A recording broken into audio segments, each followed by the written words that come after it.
Bishot Ma'av et Rabotai, la permission d'Hachem, je voudrais dire ce cours de Torah ce soir à la mémoire de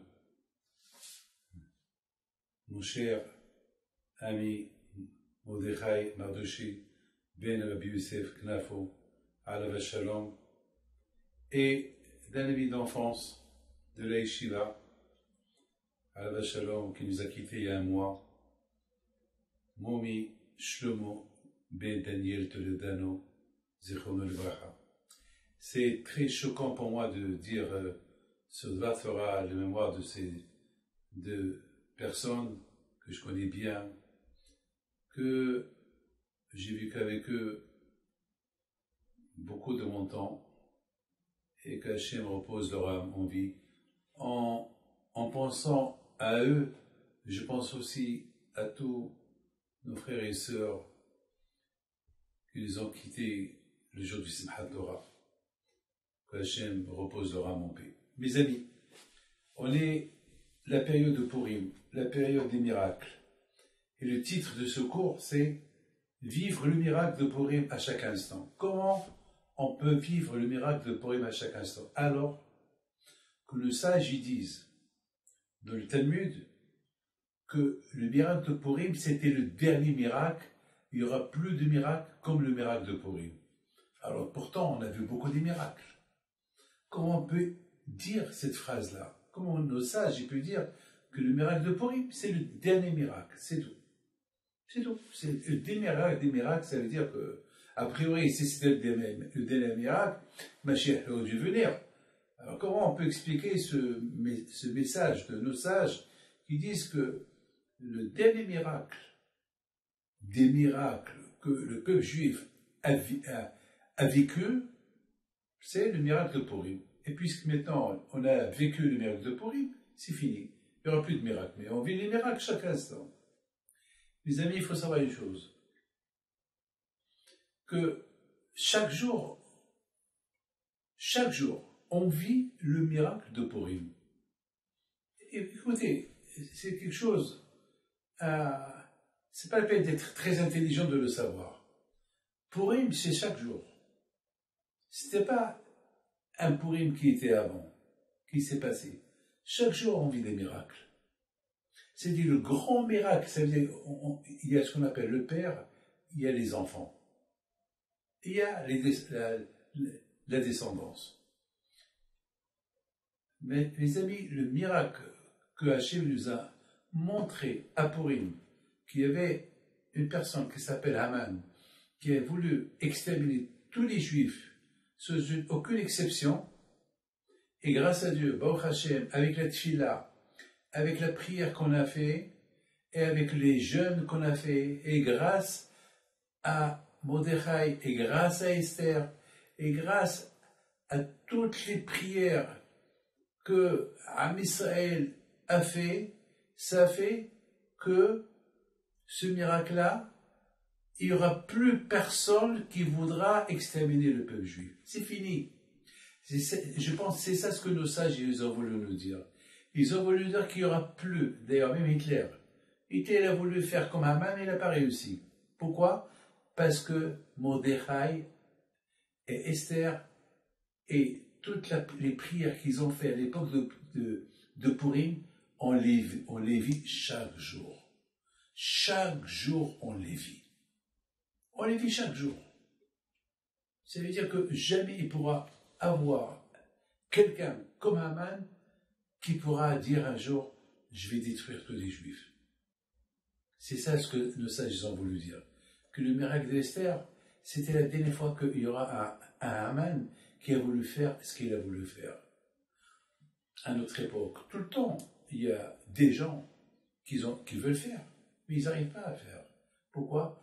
Parce que le Purim, il a annulé tout, jusqu'à la venue de Mashiach. Le Purim, il a tout annulé, jusqu'à la venue de Mashiach.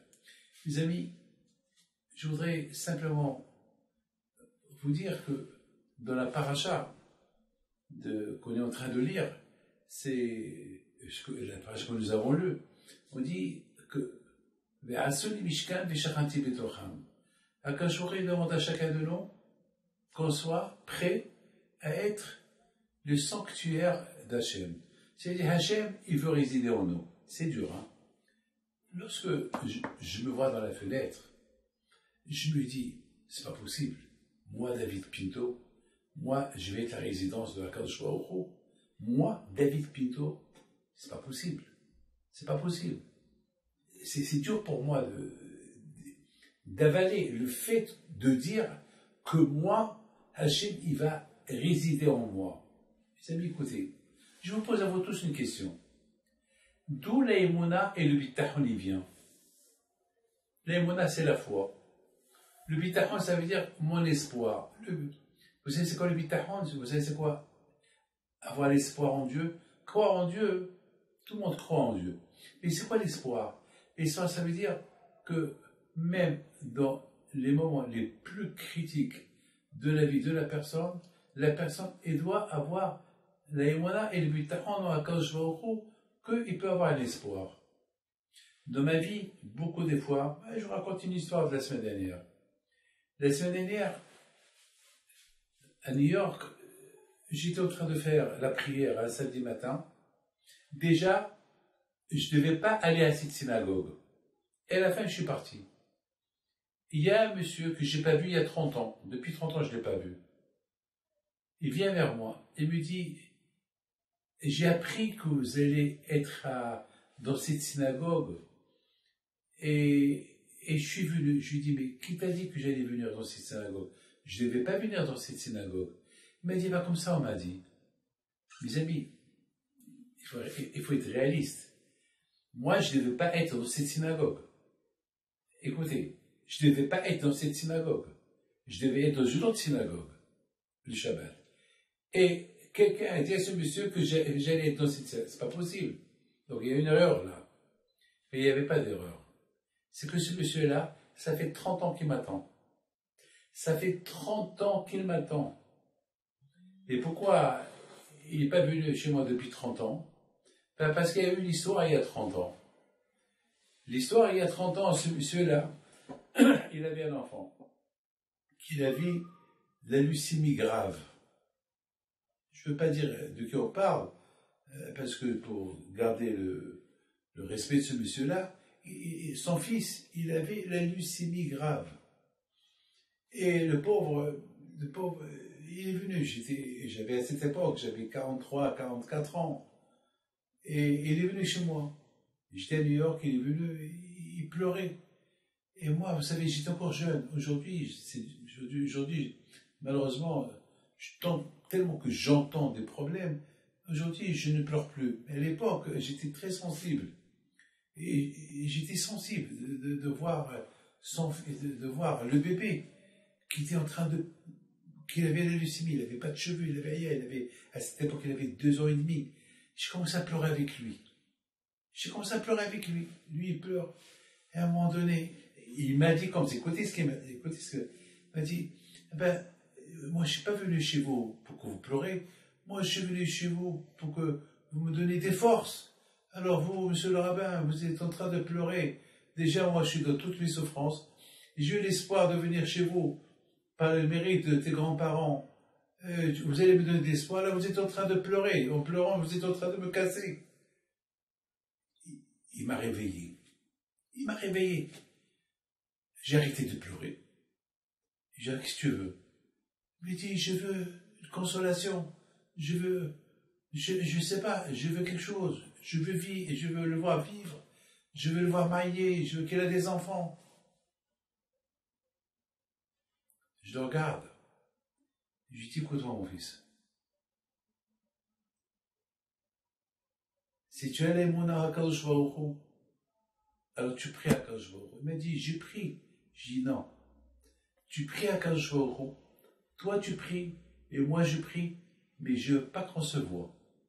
Jusqu'à que cet enfant-là, il grandit, il se marie, et qu'il a des enfants, au moins 2 enfants, alors cherche-moi. Pour le moment, je ne veux pas te voir. Et ne cherche pas à me voir, jusqu'à que ce... Et il a commencé à rigoler. Vous vous rendez compte? Mettons, moi j'ai envie de pleurer. Et il a commencé à rigoler, le sourire. Mais moi, qui suis-je? Je suis rien du tout. Mais moi aussi j'étais, je sais pas qu'est-ce que j'ai eu. Le fait qu'il m'a donné un coup sur la tête, m'a dit, attends, moi je suis venu ici pour que tu me donnes des forces, et tu es en train de pleurer avec moi, alors quelle consolation je vais avoir? Ça m'a donné une force de lui dire cette parole. Et j'ai tapé sur la table, j'ai dit, Bisrotra Behim Pinto, qu'on se voit lorsque, Shabbat dernier, j'étais à la synagogue. Il y a un monsieur qui vient chez moi. Il m'a dit, j'ai entendu que vous êtes là. Eh ben, je suis venu. Alors, je lui dis, mais attends, je ne devais pas être là, je vais être ailleurs. Il m'a dit, je ne sais pas, on m'a dit ici. Alors, je suis venu là. Alors, je voudrais simplement vous présenter. Celui-là, c'est mon fils. Alors, j'ai dit, enchanté. Il me dit, et celui-là, c'est des enfants, c'est mes petits-enfants. C'est ses enfants. Je lui ai dit, enchanté. Il me dit, vous me reconnaissez? Je lui ai dit, non. Mais il y a 30 ans, il me raconte toute l'histoire. Je lui ai dit, c'est lui. Il m'a dit, c'est lui. C'est les enfants. Il m'a dit, vous avez dit qu'on ne vient pas te voir jusqu'à qu'il se marie et qu'il a des enfants. Alors que on l'a traité, on l'a bombardé avec de la chimio grave. Parce qu'à l'époque, il bombardait celui qu'il avait Leicester, la leucémie agressive, il le bombardait. Aujourd'hui, il s'est mesuré. Aujourd'hui, les médecins, ils mesurent la dose qu'ils donnent. À l'époque, ils ne mesuraient pas, et qu'ils bombardent. Et a priori, il ne devait pas avoir de sperme. Comment il a eu ces... Eh bien, ce monsieur-là, il a eu la émona et le bitahon. Alors que les médecins lui ont dit, c'est fini, il n'y a plus rien à faire, pas d'espoir, rien. Lui, il disait à sa femme, tu vas voir, notre fils, il va se marier, il va guérir, il va avoir des enfants. Il m'a ajouté une phrase. Il m'a dit, Rabbi David, je vous suis tout le temps, j'écoute vos cours, et lorsque vous venez ici, j'essaie de vous voir, mais j'ai respecté ce que vous avez dit il y a 30 ans, que avec les d'Hachem, que tu viens me voir lorsque ton fils sera marié avec 2 enfants, ou 3, ou voilà. Mes amis, mais d'où cette émona et cette force, d'où on l'a? D'où on l'a? Écoutez, moi, David Pinto, j'ai une grande émona. J'ai une très grande émona. J'ai vécu avec Mardochée Knafo, à la Shalom, des années et des années. Beaucoup de fois, il y a des gens qui l'appellent et lui disent, est-ce que tu peux transmettre à Rabbi David Pinto une bracha pour tel et tel?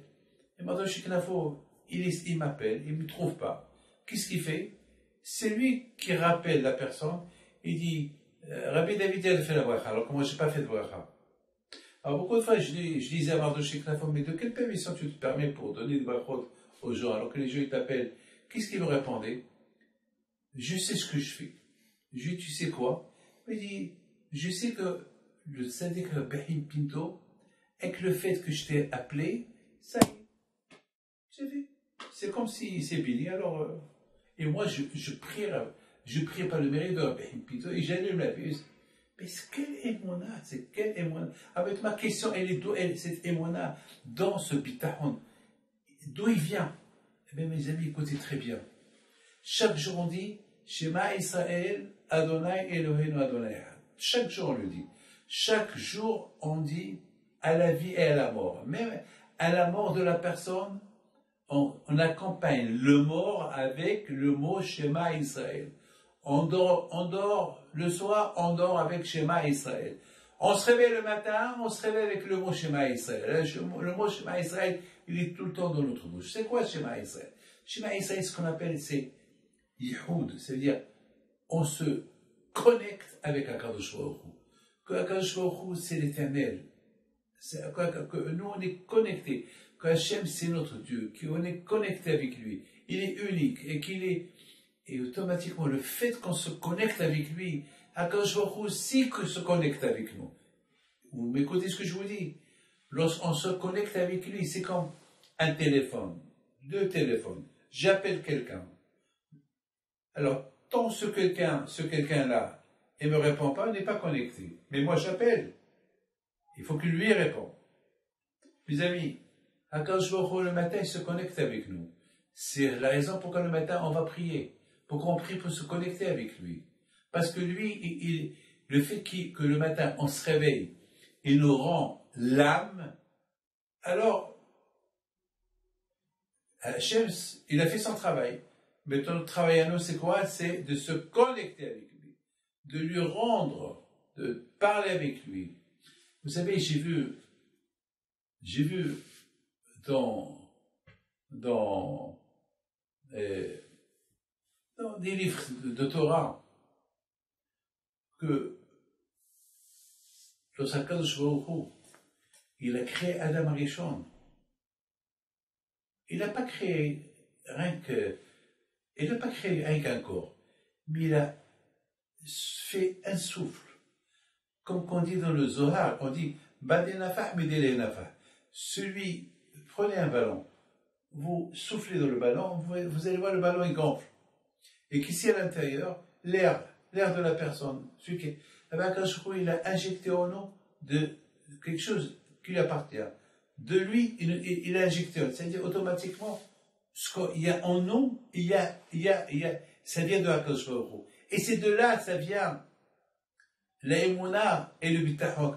Tout à l'heure, je vous ai posé une question. Mais comment, David Pinto, comment comment on peut avoir la Emouna en Dieu? Mais attends, on est des gens matériels, on mange, je sais pas, on est dégoûtant, on pue, je sais pas moi, on va aux toilettes, je sais pas.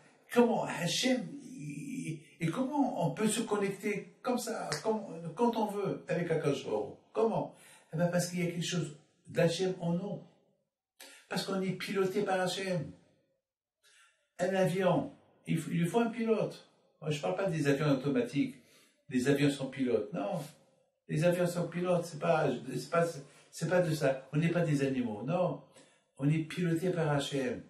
Les avions sans pilote, c'est quoi? C'est comme les bêtes, les animaux qui n'ont pas l'âme. Ils ont ce qu'on appelle, ils ont la vie. Mais ils n'ont pas la neshama, ils n'ont pas l'âme. Rabotai, Shema Israël, Hashem Elokeinu, Hashem Echad. Ils sont pilotés. Vous avez compris? Ils sont pilotés. Il y a un Kadosh Baruch Hu en eux. Et c'est de là, il vient, ça veut dire, et c'est de là, ça vient. C'est écrit dans la Torah, Hachem il dit, faites-moi un sanctuaire. Faites-moi un sanctuaire et je vais résider en vous. Mes amis, c'est ça les fêtes. Chacun de nous, il est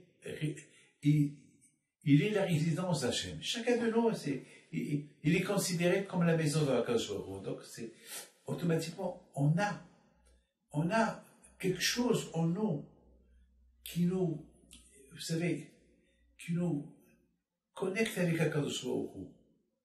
C'est comme un bébé. Vous savez, un bébé, lorsque sa mère, elle va l'allaiter, il cherche, il trouve, il cherche. C'est à la mère de s'approcher vers son fils pour que le bébé puisse boire du lait. Vous savez, mes amis, nous, on est né avec ça. Chacun de nous, il est né avec l'idée d'être avec Hachem. Mais c'est à nous de chercher. Tu cherches, tu trouves. Vous savez, mes amis, la Emouna, on n'est pas né avec. Il faut la chercher. Il faut la chercher. Et parce qu'elle est en toi. L'Emouna, on n'est pas né avec, mais elle est en toi. Ça veut dire qu'Akadosh Baruch Hu, il a mis un potentiel en toi. Et ce potentiel, c'est dommage. Je voudrais vous raconter une très belle histoire. Une histoire spectaculaire que j'ai lue hier soir. Mon fils m'a apporté un livre de Rabbi Pinhas Bessas, Rav Shalom. Il apporte une histoire de Rabbi Haïm Pinto. Une histoire que je ne connais pas. J'ai jamais entendu cette histoire, mais il la raconte. Une fois, Rabbi Haïm Pinto, Rav Shalom, il est parti chez Aïsawera. Il est parti chez une femme, chez une famille. Et il rentre, il lui dit, Madame, la coupa Parce qu'à l'époque, mes amis, les gens, ils ramassaient de l'argent, les gens, ils avaient la coupa, qui s'appelle la coupa de Rabbi Haim Pido. Et Rabbi Haim Pido était humble. C'est pas comme aujourd'hui, les gens, ils ont honte de toucher une coupa. Rabbi Haim Pido, il allait lui-même, il disait, donnez-moi la coupa à moi, qui est chez vous. Alors, elle lui dit, la coupa, elle est pleine, mais je vous la donne. Je vous en prie, j'ai ma voisine, sa fille, elle est paralysée. Sa fille, elle est paralysée. Priez pour elle. Rabbi Haim Pido alav shalom, il repose la coupa, il va chez la voisine, il voit la petite, la pauvre, elle est allongée, elle est paralysée, et Rabbi Haim Pido la regarde quelques instants, et à un moment donné, il pousse un cri, lève-toi, koum, yallah, koum. Elle se lève. Elle se lève. Des histoires comme ça, je les connais. Elle se lève. Alors, la femme dit à Rabbi Haim Pido, Rabbi, excusez-moi, mais je ne veux pas qu'elle se lève maintenant, et après quelque temps, et les séquelles, ils vont rester en elle. Alors Rabbi Haim Pido réfléchit, il dit, oui, tu as raison. Oui, il y a quelques séquelles, tu as raison. Alors tu sais quoi? Tu fais ça et ça et ça. Il lui a donné le remède. Pendant 3 semaines, tu lui donnes ça. Elle sera guérie une fois pour toutes. Une fois pour toutes. Mais comment le tzaddik peut faire une chose pareille? C'est que la chimie en lui. Attends, c'est pas possible de faire lever. C'est vrai, on a lu dans la Gemara, il y a pas mal d'histoires comme ça dans la Gemara que les tzaddikim, ils vont guérir les paralysés et tout. Mais tu sais, mon père aussi, je connais une histoire sur mon père, alav shalom, à Natseret, ici au Israël. Il est parti visiter un copain à lui, il s'appelle Nahmani, et ce copain-là, parce que mon père a entendu qu'il est paralysé, alors mon père il avait de la peine pour lui, il est parti faire Bikur Olim, visiter le malade. Et voilà, mes amis, il voit que son ami, non seulement qu'il est malade, mais il n'a pas d'enfant. Mon père avait de la peine. Alors sa femme, la femme de M. Nahmani, ils vont dire à mon père, et puis Moshe, une bracha pour avoir des enfants. Alors mon père, la shalom, il dit à sa femme, mais madame, mais comment tu peux avoir des enfants? Mais ton mari, il est paralysé. Elle dit, justement, si tu me bénis pour avoir des enfants, alors automatiquement il va guérir. Comme ça, on a gagné 2 choses. Et il va se lever, il va marcher. On aura dit, mais regarde, et mon père, la shalom, il a fait le bracha, et il est un garçon, et mon père, il est retourné pour être le sandak. C'est l'histoire qu'eux m'ont raconté il y a 30, 40 ans de ça. Puis vous avez compris, le miracle de Purim, c'est à chaque jour. Pourquoi? Parce qu'à Purim, mes amis, les Juifs de l'époque, ils se sont construits. Ils se sont construits pour être la maison d'Hachem. Lorsqu'ils ont vu la mort devant leurs yeux, ils ont vu Haman, ça y est, tout était calculé, que tous les Juifs du monde entier ils vont être tués. Ça y est, tout le monde, tous les Juifs, ils étaient déjà prêts. Ils avaient des dates, une date précise, le 14, le 13 et le 14, Adar, toutes. Et cette histoire s'est passée en Perse. Le Perse, c'est l'Iran d'aujourd'hui. D'ailleurs, Mordechai et Esther sont enterrés en Iran. Vous avez dans les affiches, vous avez la tombe de Mordechai et Esther. Et les Juifs, il leur restait qu'une seule solution. Prier. Prier. C'est tout. Lorsqu'on a un problème, qu'est-ce qu'on fait? On prie. Qu'est-ce qu'on va faire? Il n'y a rien à faire. On prie. Prier. Et ils ont tellement prié. Ils se voyaient déjà morts. Alors pourquoi ils vont prier? Vous savez qu'est-ce qu'elle a dit Esther à Malka? Et la Ma'azaftani. Et Esther, avant d'aller chez Ahashverosh, il y a un télim dans les psaumes, On dit c'est Esther qui l'a lu. Eli, c'est Hachem, Hachem, pourquoi tu m'as abandonné? Et nos sages disent que Hachem, il a envoyé une force à Esther, parce qu'Esther avait peur d'aller rencontrer son mari, le roi Achvéroch, parce qu'elle est partie sans permission. Il faut l'accord à cette époque-là, il faut que c'est le roi qui l'appelle. Et si elle vient sans permission du roi, ça veut dire qu'elle manque le respect au roi, elle peut être tuée. Elle, la pauvre, elle a eu confiance en Dieu. Elle a jeûné 3 jours. Elle était faible. Et là, elle va chez le roi. Et le roi, de loin, il la voit, il s'est énervé. Pourquoi elle est venue? Sans permission. Et lorsque ces gardes-corps, ils ont vu que le roi était en colère, ils sont partis pour la tuer. Et elle dit, Eli, lama azaftan, pourquoi tu m'abandonnes? Et à cet instant-là, Akadosh Baruch Hu, il a envoyé sur Esther la grâce, une beauté. Vite, le roi Achvéroch, il les a arrêtés. Ne la touchez pas, ne la touchez pas. Mes amis, est-ce que quelqu'un, lorsqu'il est dans un danger, il prie? Non, non, il perd la tête. Vous savez, mes amis, ce matin, j'ai lu un Or HaChaim HaKadosh qui dit que lorsque les Juifs ils ont quitté l'Égypte, avant de traverser la mer, ils ont vu l'Égyptien qui vont courir derrière eux pour les rapatrier en en Égypte. Alors ils avaient peur. Alors qu'est-ce qu'il leur dit Moshe Rabbeinu? Moshe Rabbeinu dit, n'ayez pas peur, n'ayez pas peur, Itzatzvou, restez tranquille, et vous allez voir, le bon Dieu va vous aider. Alors Rahim HaKadosh, il pose une belle question. Ça c'est le Rabbi Yitzhak Yosef qui apporte cette question du Rahim HaKadosh. Il dit, je comprends pas.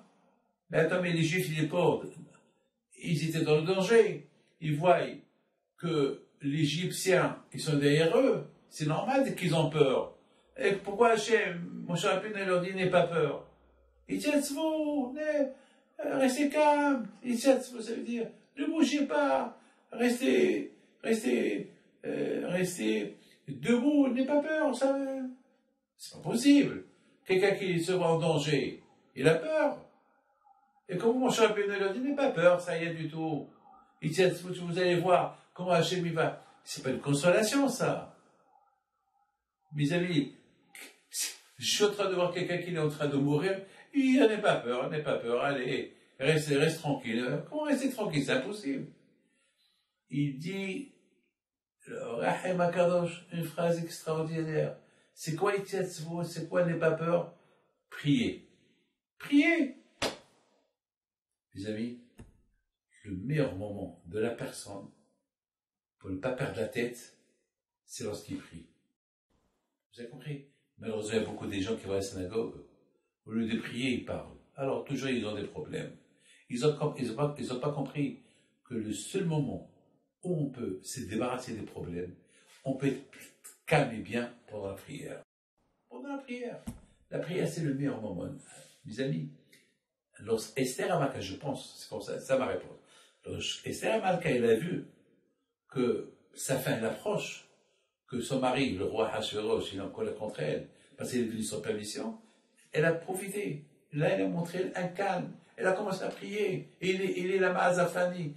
Et lorsque elle a montré qu'elle a eu cette force-là de prier à Kadosh Baruch Hu, tout de suite, il a changé les choses en sa faveur. Et le roi Achvéroch, tout de suite, lui a accordé la vie, et 3 jours plus tard, Haman était pendu déjà.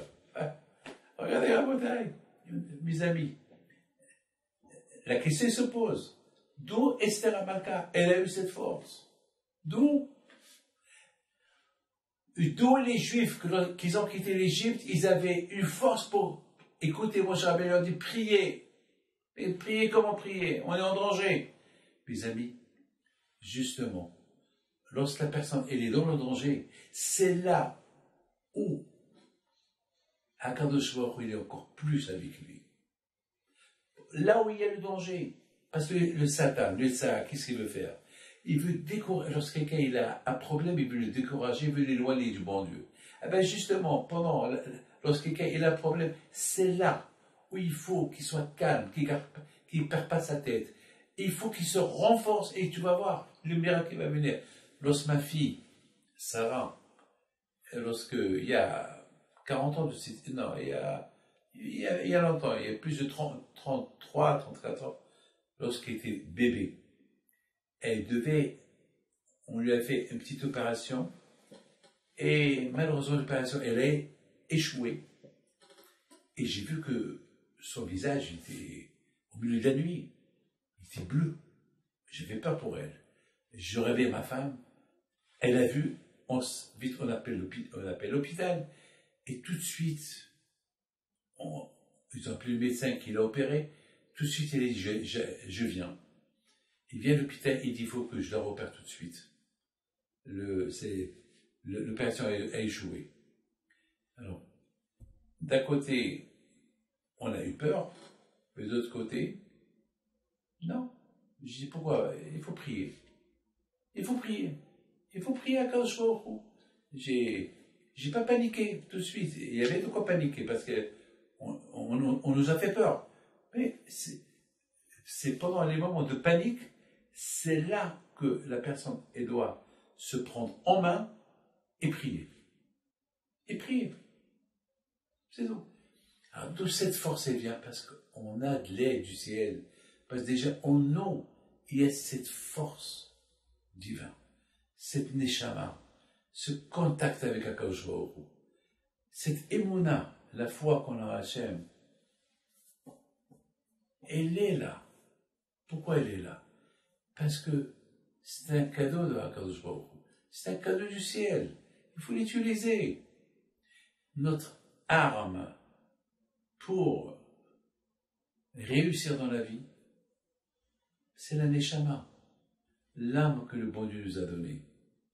Avec cette neshama, on peut en profiter pour avoir la foi, et fabriquer la foi, et trouver la foi, et renforcer la foi, et le bitachon, et avoir l'espoir en Akadosh Baruch Hu. Il y a quelqu'un qui vient chez moi et me dit, Rabbi David, ça ne vous dérange pas de me donner les numéros du loto? Comme ça, il a eu l'audace de me demander ça. Il veut le numéro du loto. Il y a 120 millions de dollars à gagner. Bon, je le regarde, je lui dis d'accord. Et en contrepartie, qu'est-ce que vous allez faire? Il dit, ben, je vous donne le maaser, je vous donne 10%. Je dis, et pourquoi pas 30%? Il dit, Rabbi David, vous savez, j'ai une grande famille. Et déjà, il a commencé à calculer le calcul avec moi. Je le regarde. Je dis, mon fils, tu veux le numéro? Oui, ça ne vous dérange pas. Prends un stylo. Il prend un stylo. Je lui dis, écris 0, 0, 0, 0. Il commence à me regarder, il rigole. Il me dit, c'est quoi ça? Je lui dis, mais si moi je connais les numéros, pourquoi tu veux que je te les donne? Mais je prends les 100% pour moi. Et je te donne à toi 10%. Pourquoi tu veux que je te donne le numéro? Prie. Pourquoi tu veux que je prie pour toi? Si Hachem veut te donner, il te donne. Quand tu veux du gratuit. Il m'a regardé. Il a compris qu'il a fait une erreur. Avec Hachem, il n'y a pas de gratuit. Hachem, il nous a tellement donné. Il nous a tellement donné à Kadosh Baruch Hu. Tellement donné. Baruch Hachem, il le fait qu'on vit. Grâce à Dieu. Il nous donne, il nous donne. Hachem, le plaisir d'Hachem, c'est quoi? C'est quand on lui dit merci. C'est quand on se connecte avec lui plus. C'est beau de dire Shema Israël le matin, Shema Israël le soir, Shema Israël avant de dormir, et Shema Israël après 120 ans. Très bien. Mais écoutez bien ce que je vais vous dire. Ça va vous réveiller un peu.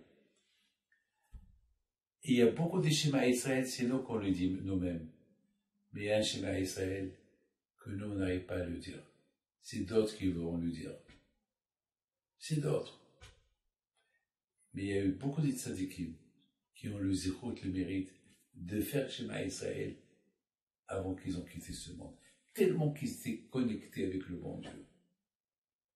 Le Shema Israël. Shema Israël, écoute Israël, Hachem. Hachem, c'est Elohim, notre Dieu. Si tu dis le mot Hachem, notre Dieu, ça veut dire que tu le sens en toi. Et oui, il est en toi.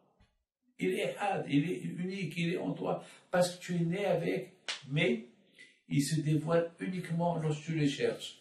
C'est comme s'il y a un diamant dans la maison, mais il est perdu. Elle est dans la maison. Il faut la chercher. Tu la cherches, tu la trouves. Mais elle est dans la maison. Je voudrais vous raconter une petite histoire. Il y a quelqu'un qui m'a... Je recevais les gens chez lui. Sa femme, elle devait aller à Londres, mais elle ne trouve pas le passeport. Ça s'est passé à Likoud. Elle ne trouve pas le passeport. Alors, il y avait des cris. Il y avait des cris. Elle paniquait, la pauvre. Elle paniquait. Elle appelait son mari. Son mari, lui, était occupé pour recevoir les gens que je recevais. Et elle lui dit, mon passeport, le taxi l'attendait, elle paniquait. Et moi, j'étais mal à l'aise. Je lève mes yeux vers le ciel. Je dis, Hachem, tu me fais ça maintenant. C'est maintenant que tu cherches, c'est maintenant que tu me cherches des ennuis. Et surtout, c'est que il y avait un monde fou qui était là-bas et la femme, elle a un vol à prendre. Alors, le monsieur vient chez moi, il me dit, Rabbi, j'ai un problème. J'ai dit, quel problème? Zamak lui dit, quel problème? Mais je sais, ma femme, elle ne trouve pas son passeport. Je ne savais pas quoi lui dire. Je lui dis, qu'elle cherche? Elle cherche, vous savez, surtout lorsqu'on est pressé, même si lorsqu'on cherche, on ne trouve pas. Lorsqu'on est pressé, même... Alors je lui dis, mais qu'elle cherche dans son sac? Il était dans son sac, entre les billets. Heureusement que je n'ai pas dit qu'elle cherche la valise. Alors là, elle aurait raté l'avion. Grâce à Dieu, elle a trouvé. Je ne suis pas un prophète. Hachem m'a aidé. C'est tout. Pourquoi les tzadikim, ils promettent et ils bénissent les gens? C'est parce qu'ils sentent Hachem. Parce qu'ils savent que ce n'est pas eux qui font la bracha. C'est Hachem qui fait la bracha. Mes amis, le miracle de Purim, c'est chaque jour. Chaque jour qu'on est connecté à Kadosh Baruch Hu, c'est un Purim. Chaque jour. Et chaque jour, c'est des miracles. On vit des miracles chaque jour à la rigolade. Qu'est-ce qu'on fait à Purim? On rigole. Qu'est-ce qu'on fait à Purim? On se déguise. Qu'est-ce qu'on fait à Purim? On est décontracté. On est heureux et content. Eh bien, Raboutaï, chaque jour, grâce à Dieu, c'est Purim. On est vivant. On a nos femmes, nos enfants. Baruch Hashem. On n'a pas ce qu'on veut, mais grâce à Dieu, ça va. Baruch Hashem. On fait la prière, on est bien. Mes amis, je voudrais terminer avec une belle phrase. O Mordechai lecha velo ishtahave. C'est quoi Mordechai lecha velo ishtahave? C'est lorsqu'Haman il a pris la décision de tuer tous les Juifs avec l'aval, l'accord de Ahashverosh, et toutes les lettres ont été envoyées à tout le monde. Mordechai, toujours, il a tenu tête à Haman.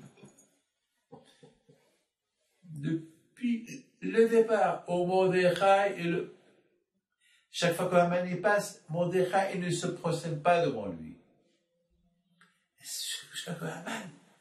C'est à cause de ça qu'Haman il a décidé de tuer tous les Juifs. Mais après, il n'en pouvait plus. Il n'en pouvait plus que ce Mordechai-là.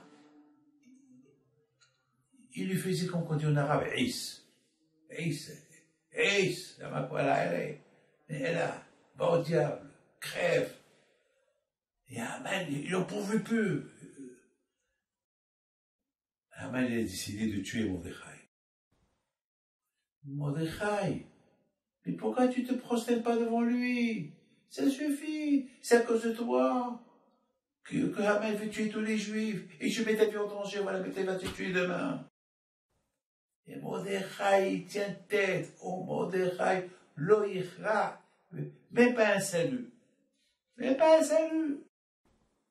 Pourquoi? Vous savez pourquoi? Parce que Mordechai, il sentait tellement l'amour d'Hachem en lui. Il se sentait tellement connecté à Hachem. Il se disait, mais comment ce Hachem qu'il est en moi, comment le Hachem qu'il est en moi, le Dieu qu'il est en moi, comment moi je vais me prosterner devant ce monsieur-là? Ce monsieur qui avait une idole accrochée sur lui, que chacun qui se prosternait devant lui, il se prosternait à l'idole. Le niveau de Mordechai était tellement élevé dans sa émouna que l'on ne pouvait plus. Mes amis, l'émouna en Dieu, c'est des niveaux. Il y a ce qu'on appelle, c'est comme des vitesses. Première vitesse, lorsque vous conduisez une voiture, première vitesse, c'est jusqu'à 30 km à l'heure, deuxième vitesse, c'est jusqu'à 50, et il y a troisième vitesse, quatrième vitesse, voilà, c'est des vitesses, et tu montes. Mais mes amis, il y a des voitures sport, que j'ai vu une voiture sport, déjà la première vitesse, elle jump, elle saute à 100 km/h. Deuxième, déjà à 150. L'émouna, les Avdil, c'est pareil. Si tu la travailles, elle passe de vitesse. Elle passe de vitesse. Je vous raconte des vieilles histoires, vous allez voir c'est quoi l'émouna. C'est quoi l'émouna? Ça s'est passé lorsque j'étais au Mexique, il y a quelque temps. Et malheureusement, je suis parti là-bas. J'avais compté sur pas mal de gens, mais ils étaient en voyage parce qu'il y avait un salon. Et moi, je ne savais pas qu'il y avait un salon en Chine. Donc, les gens importants, ils n'étaient pas là.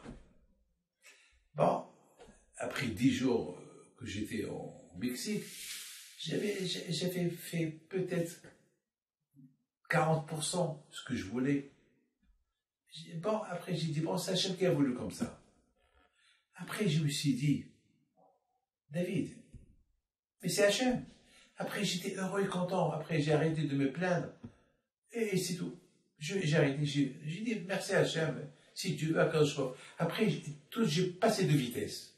J'ai passé de vitesse d'une manière que, ça y est, c'est Hachem. Ah, David, mais t'es faux, quoi. Mais c'est Hachem qui, pourquoi, la yeshiva, tes yeshivot que tu as, c'est toi qui les gère. C'est Hachem qui les gère. Alors, Hachem, il faut que tu as ça. Bon, pour moi, ça y est, j'ai passé de vitesse et allez. On continue. Je vais à l'aéroport. J'envoie les valises. Les gens qui m'ont accompagné, je leur dis maintenant au revoir. Et j'entends quelqu'un qui appelle Moshe Gopas. Moshe Gopas, c'est celui qui m'envoie à la baïte du Mexique. Aujourd'hui, il habite en Israël. Et il entend c'est Nord, Moïse Gopas, c'est Nord. Il s'arrête, il regarde, c'était deux juifs. Il va vers eux, salut. Ils ont dit, on s'excuse, on devait venir voir le Rav et mettre le voyage. Est-ce qu'on peut demander une bracha? Alors, j'ai dit, oui.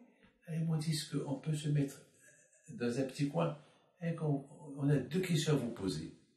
Ils m'ont posé 2 questions et j'ai fait la bracha. Et j'ai dit, ben, je leur ai donné un conseil. Alors, eux, ils ont dit, puisque tu nous as donné ce conseil, et on va faire ce que tu nous as dit si Dieu veut, maintenant, qu'est-ce qu'on peut faire pour vous? Je regarde. Je dis, je ne savais même pas qui sont ces gens-là, c'est quoi leur capacité. Je ne savais pas. J'ai dit, écoutez, moi je suis venu ici pour faire ça et ça et ça. Et j'ai eu que ça. Il me manque ça. Ils m'ont dit, ça y est. Ne vous inquiétez pas. On s'occupe. On va parler avec M. Gopas, on s'occupe. Regardez à Bretagne. Dernière minute. Quand je m'a envoyé des gens que je n'attendais pas à les voir. Eux aussi, ça n'attendait pas à me voir. Il fallait que ça va passer à des vitesses. Au lieu de reculer, avancez. Tu avances, Hachem il avance avec toi. Mes amis, n'oublie pas demain, si Dieu veut, ceux qui écoutent mon cours et ceux qui peuvent envoyer à tout le monde demain 5h30 demain soir, il y a un schéma Israël collectif, ce qu'on appelle un schéma Israël mondial. Dans le monde entier, ils vont dire un schéma Israël Adonai Eloheinu Adonai Echad. C'est tout. Pour les otages, pour avec les d'Hachem, pour que ces otages seront libérés si Dieu veut, pour la paix, pour le shalom, pour tous ceux qui sont en danger. C'est le moment d'être unis. On est unis et dans le bonheur, et on est aussi unis dans le malheur. Et de donner que demain, c'est un jeune, Ta'anit, parce qu'Haman, il a voulu exterminer les Juifs. Et grâce à Dieu, Akadosh Baruch Hu nous a apporté le miracle. Et grâce à Dieu, ça s'est passé le contraire. Au lieu que c'est Haman qui tue les Juifs, c'est Haman, toute sa famille qui ont été éliminés. Donc, à Botaï, on prie à Akadosh Baruch Hu. Quand Akadosh Baruch Hu, il apporte le shalom qui est dans la tombe. Il y aura la paix, Be'ezat Hashem. Et que si Dieu veut, cette semaine, on entendra, si Dieu veut, la bonne nouvelle que les otages, ils ont été libérés, si Dieu veut, et dans la paix, si Dieu veut. Amen. Rabotai, ce cours de Torah avec les d'Hachem, il est l'Ishmael, mon ami, Mordechai, Ben Yosef Knafo, Alav Shalom, et l'ami d'enfance, quand je partageais ma chambre avec lui à la Yeshiva, on était tout le temps ensemble, et c'était quelqu'un que vraiment j'admirais beaucoup. Il était gentil, jamais il m'a refusé quelque chose. Chaque fois que j'avais besoin de lui, de quelque chose, je savais à qui demander. Momi, on l'appelait Momi. Et on savait qu'il est là pour nous aider. Et beaucoup des fois, il me préparait à manger. Beaucoup des fois.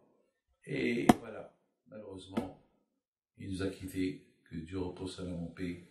Qu'il soit avec les tzadikim de l'autre monde, avec Mordechai Knafo Alav Shalom. Et à vous tous, je vous souhaite à vous tous, Be'ezat Hashem, une bonne fête de Purim. N'oublie pas demain, c'est Ta'ani, demain c'est le jeûne. Et samedi soir, si Dieu veut, c'est la Megillah, la synagogue, et le Mishti de Purim, c'est dimanche.